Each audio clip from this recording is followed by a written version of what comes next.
Hi, everyone. Welcome back to our inspirational interviews. I'm here with Joanne Lauzon, and I'm super excited to have her here today because we have actually kind of similar backgrounds, but have gone Mm. in different directions to share healing with the world in different ways. Yes. And so I'm really excited to talk with you today. Before we get into that, though, I just want to remind folks that are watching live, we're going live using StreamYard. So if you can grant permission to StreamYard for us to see your names, we welcome you to participate in this conversation via the chat. So ask questions or share things that come up for you along the way during our conversation. So Yay. Joanne is, well, do you just go by Jo? You can call me Jo, Joanne, Jo Girl, Okay. whatever. Yeah. Multiple names. It's a creative situation. Yeah, Jo's good. So Joanne is an artist and creative play coach, guiding women to connect with and nurture their innate creativity so they can experience more joyful, playful lives. Yes. I love it. Yay! I know. I love it too. I love it Can too. you start by just introducing yourself a little bit further and explaining how you came to do the work that you're doing right now, to be who you are at this point in time? Yeah, for sure. So I have always been aware of my creativity. Like always, for as long as I can remember, I had some sort of mark making tool in my hand and I was doodling on my notebooks for school and doodling on my walls and doodling on chalkboards and my mom's whiteboard at her office. Like no surface was safe from me and my marks. I knew, throughout high school, I was in the dance department. I was in the drama department. I was in the art department. I was taking photography and drafting. Like I just knew I lived and breathed creativity. I wanted to make stuff and create. So when I was applying to universities, I was applying to things like film and television production, architecture, journalism, advertising, which is actually what I ended up going into at my local college here. And also around that time, I had been exposed to Macintosh computers. My stepfather was very big in that world. And so I already had a really good basis for design. And I was using tools like Aldus PageMaker and Freehand and all these really cool design tools that allowed me to create in a digital space. So after I graduated, I started my own business right away doing publication design, and that evolved into branding and website design and just making stuff look good for clients. That was in 1992, so a long time ago. It's been a lot of years. And then I had a few side steps. I certified as a personal trainer and worked with women to get their bodies into shape and to work on their mindset around wellness and well-being and health and nutrition. And it was during that time when I was working very intimately with these women that I realized in conversation with them that when we reach a certain point in our lives, we tend to lose touch with who we truly are and what makes us happy and what lights us up. And it was in that time that I developed my program called Live Your Spirit. And I evolved my fitness business into what I was calling at the time happiness coaching. So oftentimes I would work with these women and run them through a 45-minute workout. And then we would spend 15 or 20 minutes doing happiness coaching, going through this Live Your Spirit program. And that was where I decided that people, women, because that's my target audience, needed to reconnect with what brings them joy and not ignore or dismiss obligations and expectations, but learn how to better manage them so that your own needs and your own personal values and beliefs and your own cravings and those inner gifts that we all have can shine and fit into the rest of your life. So I did personal training for about 4 years and I was just itching to get back to the creative space. So I returned to my graphic design business, did that for a handful of more years. And then I was really craving what I call analog creativity. like, going back to that mark making that I did as a kid, everything just became so digital so quickly that I think I lost touch with the tactile joys, like, of creativity.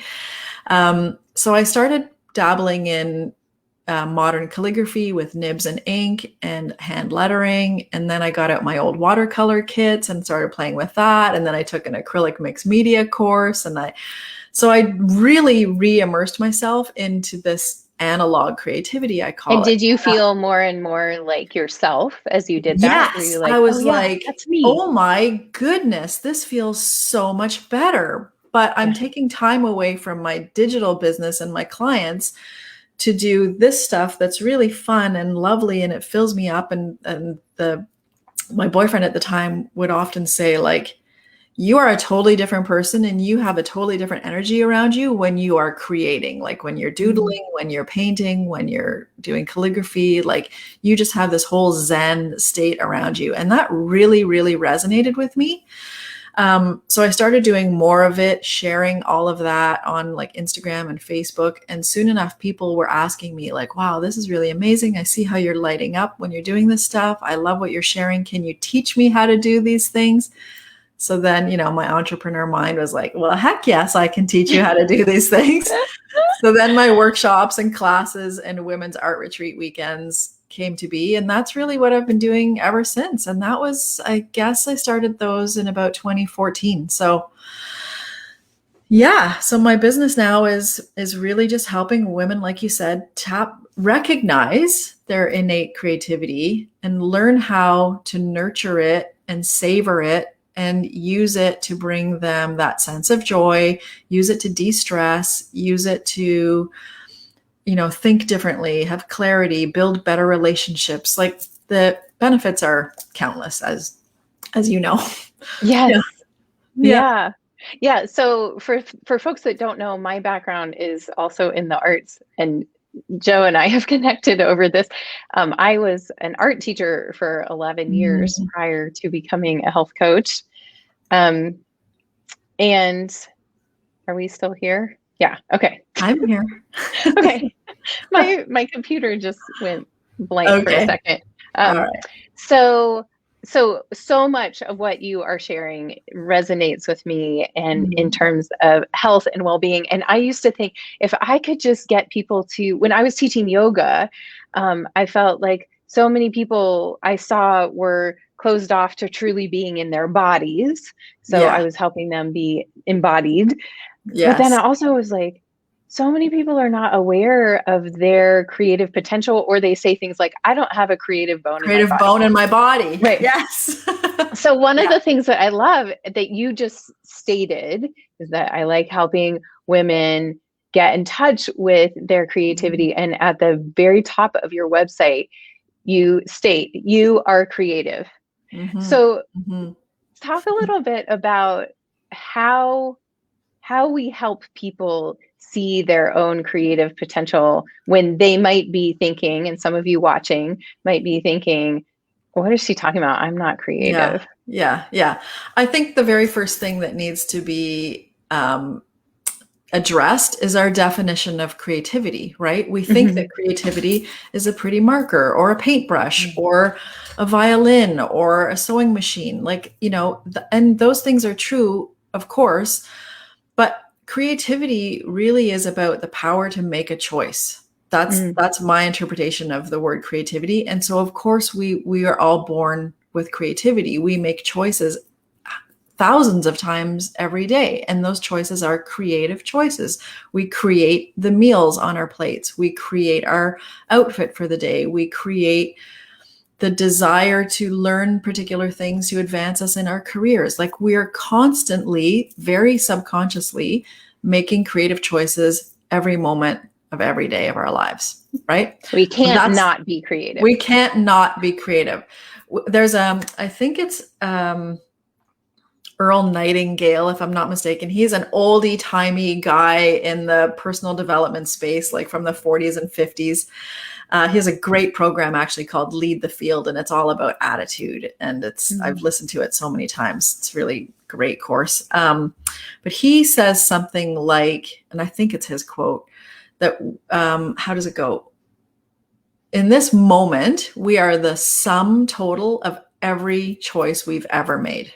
Mm. It can be a little bit confronting when you think about it that Mm-hmm. way, especially when you're feeling like maybe you're in a stuck time or a dark time. But, that truly is the case. We are this very moment, I'm here because of every choice I've ever made. And every one of those choices was a creative choice.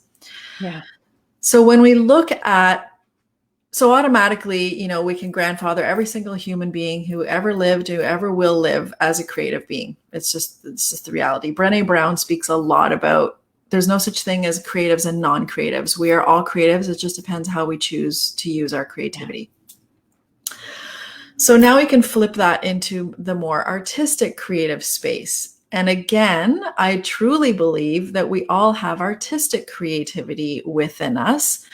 But we assume that artistic creativity has to look a certain way. Like I said earlier, a marker, a paintbrush, a violin, a sewing machine, all of those classic definitions of artistic creativity.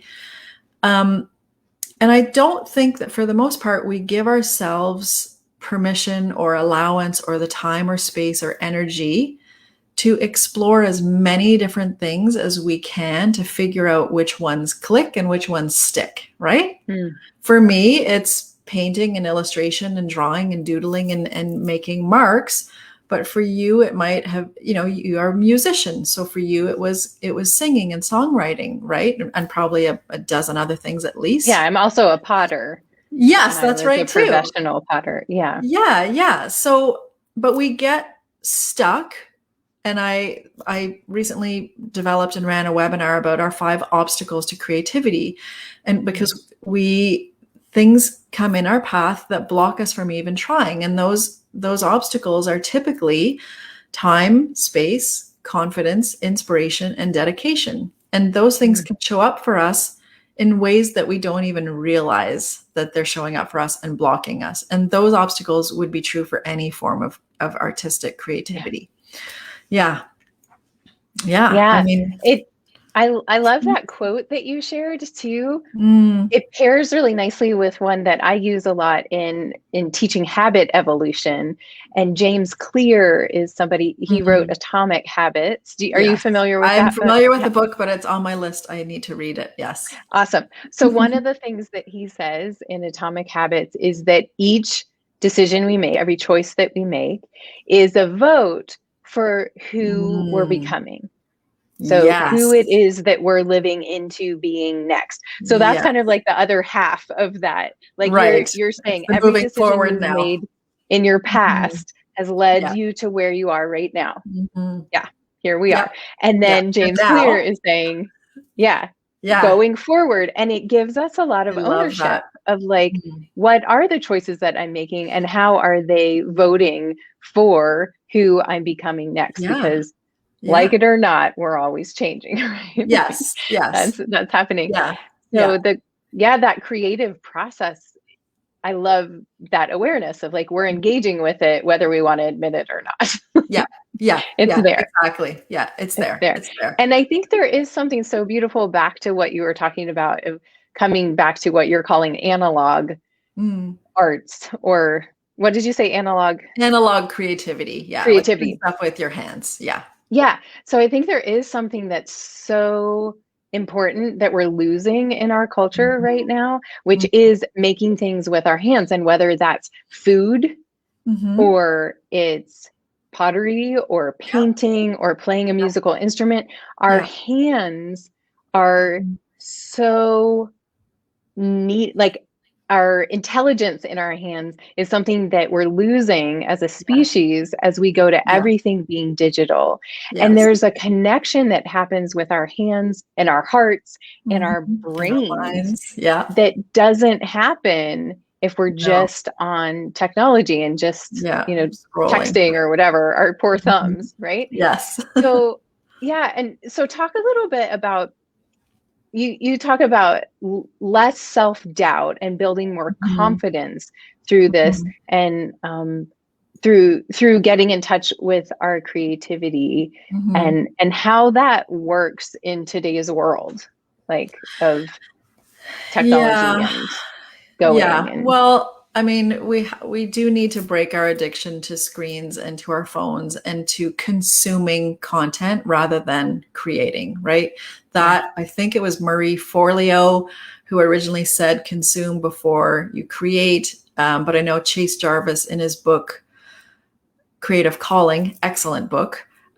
also uses it and credits her, of course. But so that's kind of a practice that I like to use for myself, but also try to instill in my students and my participants. And that is like break the addiction to consuming content and instead replace it with something that you can create, even if it's just 20 minutes a day. So I encourage people to just get back to basics. Like one of the best ways that I help my clients build that confidence is to start from scratch, forget everything that you know about creativity, you know, in Mhm. whatever, what's the word I'm looking for? Like in whatever medium you choose, go back to basics. So I often get my clients to just simply draw lines in an art journal. Just draw lines with Mm. some random tool. It can be a pencil, a pen, a marker, crayon, pastel, paintbrush. Just draw lines and let yourself be okay with a wobbly line. You know, instead Mhm. of drawing circles, draw blobs, because the definition of the word circle is that it's a perfect circle. So get rid of that definition, get rid of that inhibition that comes around perfection and making sure that you're doing it right and making sure that you're happy with the result. Just get all that crap out of the way, go back to basics, and find yourself in that Zen state where you're just making marks and you're breathing as you draw those lines and you're breathing as you draw those blobs. And you Mhm. look at the texture of the pastel, or you look at how the line width changes when you use a brush pen or a brush. And it's being observant in those moments and letting that output be whatever it ends up being instead of judging it and placing expectations on it, right? And that does wonders in terms of letting my clients and letting people be okay with that starting point, like just going right Mhm. back to ground zero, to step one. It's like learning to walk again, right? And then learning Yeah. to run. It sounds like Yeah. a real practice in presence of just being Absolutely. Yes. present Presence and mindfulness. Yeah, without, yeah. exactly. Exactly. I'm just about to close registration. I know we were going to talk about this later, but I'm just about to Yeah. close registration tonight on a brand new course, and it's actually called Becoming Consciously Creative. And that's exactly what we're doing over 6 weeks, like just starting at the basics and building up that mindful presence, that mindful observation, letting inspiration come from everyday moments, and then seeing if we can translate that into interesting marks and interesting colors and patterns and textures in our art Mm. journals. Like just cutting the crap and getting back to what's truly inside and honoring that innate creativity. Yeah. One of the Yeah. things that I love about what you offer is that it's not focused on commodification. You're not Yeah. saying, I'll teach you a skill that then you Mhm. can sell stuff and make No. money. It's really about self-care from Self-care. the creative act, right? Yes. Yeah. And Yeah. and Absolutely. I love that. And in a world where kind of the highest compliment, I mean, I've dealt with this a lot in my creative pursuits, is that a lot of folks feel like the highest compliment they could give is like, you could sell that, Yeah. you know? Yeah.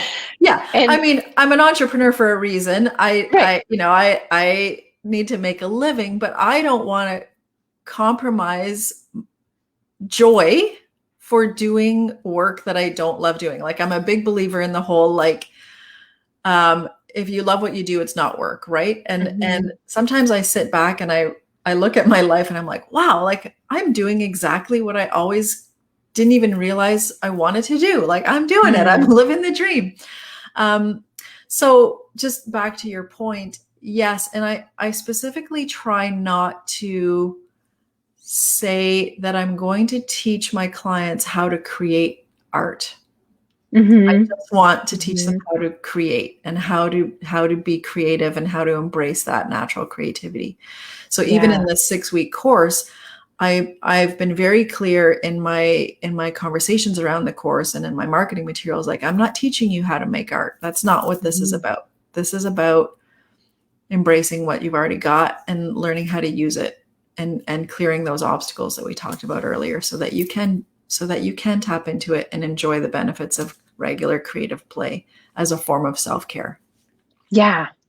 Because it creates more of a fulfilling life and a full experience of each experience, right? Each day. Yeah. And when we find ourselves in those Zen moments, that's when we allow our bodies to relax, like our physical bodies to relax. We can daydream, we can get lost in thought. That's where growth happens, when we discover something new about ourselves. It's where healing happens, like super powerful healing happens in those Zen moments.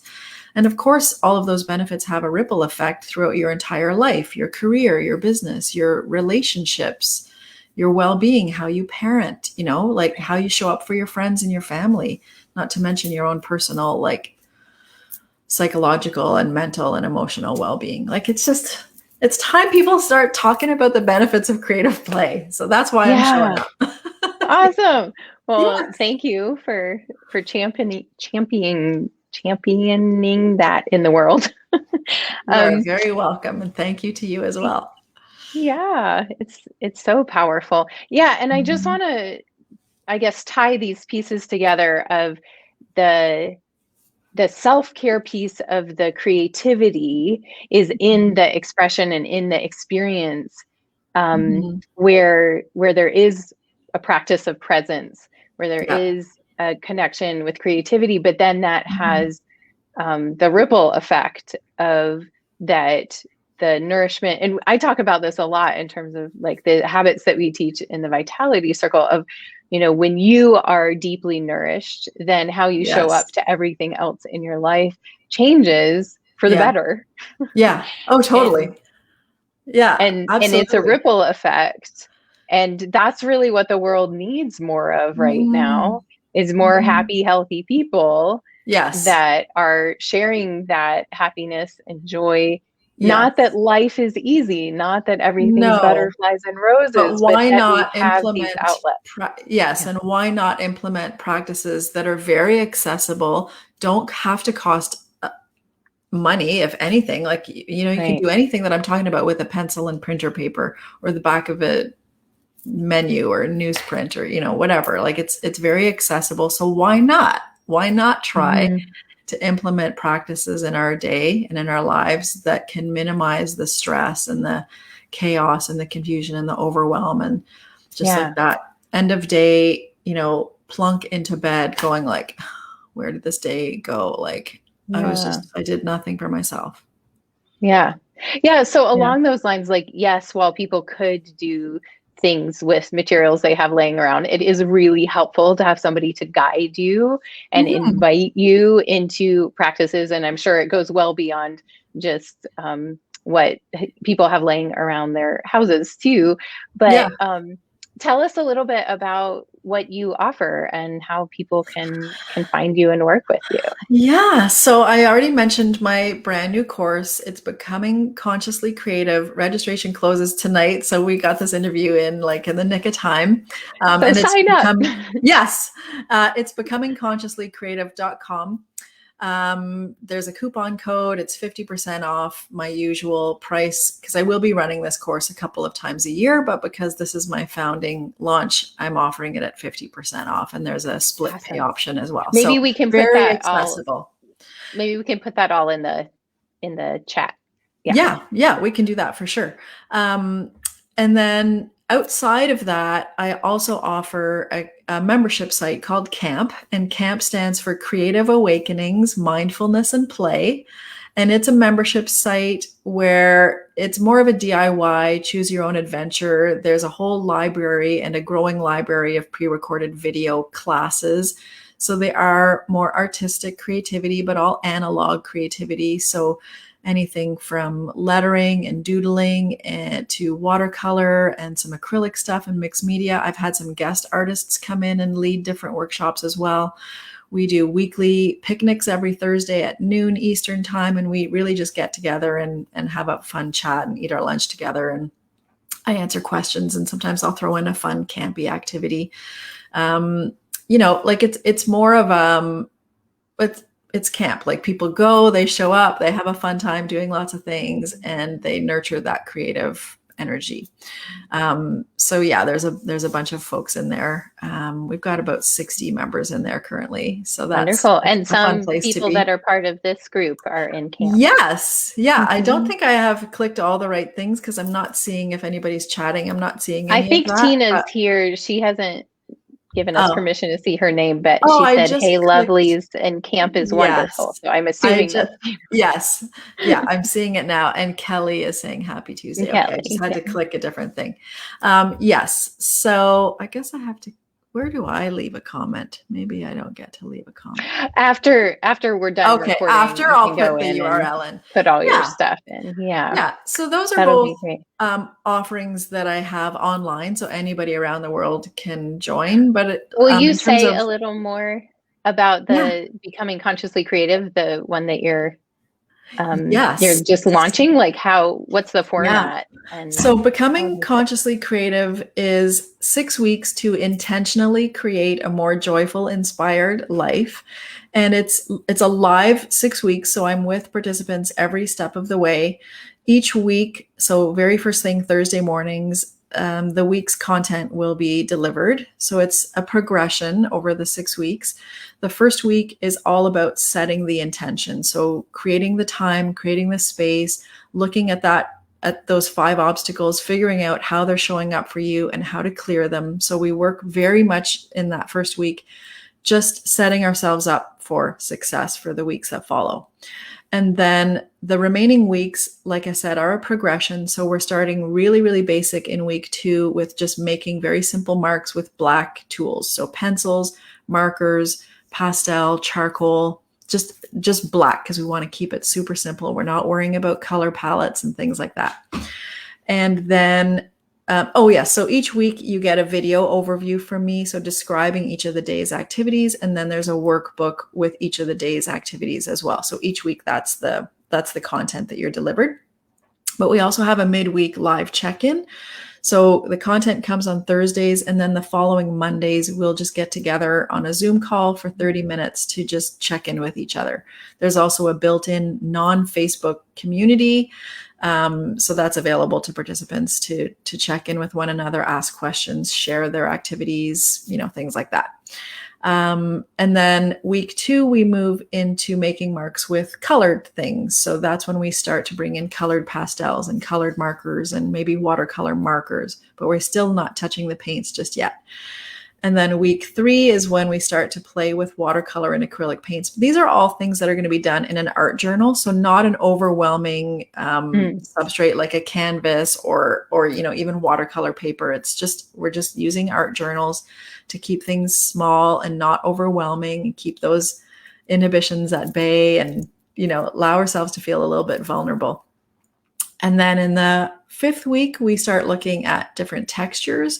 So collage and stamps and stencils, and just starting to add more layers to those marks that we've been learning all along.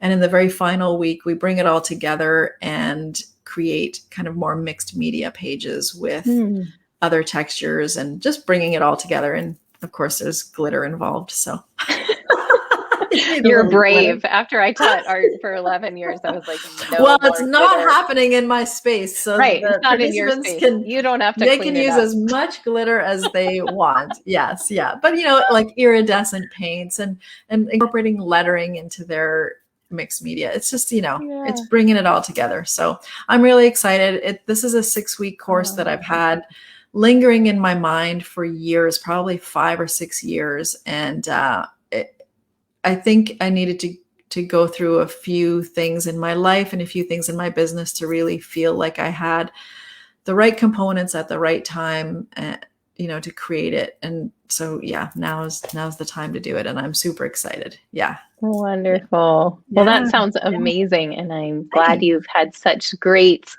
enrollment too. You've had it's not a huge group. It keeps things nice and intimate. Yeah, I think by the time registration closes tonight, we'll have about 20. So that's perfect. great. Yeah. Yay. Yeah. Okay, so if you're watching and you're interested, you have to sign up by tonight. That's right. Midnight Eastern. Take a leap for creativity. See what happens. Yes. Yes. Wonderful. Well, thank you so much for being a guest today and sharing your passion for creativity and creating more joy in our lives through creativity. It's definitely something that's near and dear to my heart and incorporated into the programs that I run as well. Yes. So we'll post links for everything with this interview. And if anybody has questions, you can post them with this interview too, because Joe's in our Facebook group. So I am in the group. Yes, absolutely. I love answering questions. So thank you so much, Hannah, for inviting me to be here. Yeah. Do you have any closing thoughts or anything you want to leave people with? I just want to remind everybody watching that you do have creativity within you. Don't be afraid of it. I think a lot of people feel very vulnerable when it comes to creativity. But even if you could just observe your everyday moments that maybe you perform on autopilot, like one of my favorite things to do in the morning, I moved away from using a coffee pot to using a Keurig to now I'm using the pour over method. So like the paper cone, and I'm pouring the coffee. And I love that moment in my day because it's intentional, right? I'm observing. I have to be present or that coffee's going everywhere. So I've been able to turn an everyday run-of-the-mill autopilot activity into a creative experience and an observant and a present experience. I get to watch the coffee and create it and froth my milk and all that good stuff. So just if you could do anything, it would just be to observe those everyday moments and see them for the creative experiences that they are and just enjoy those moments. Wonderful. Thank you so much. Thank you. Take care. Really grateful. Thank you. All right, everyone. We'll see you soon. Bye.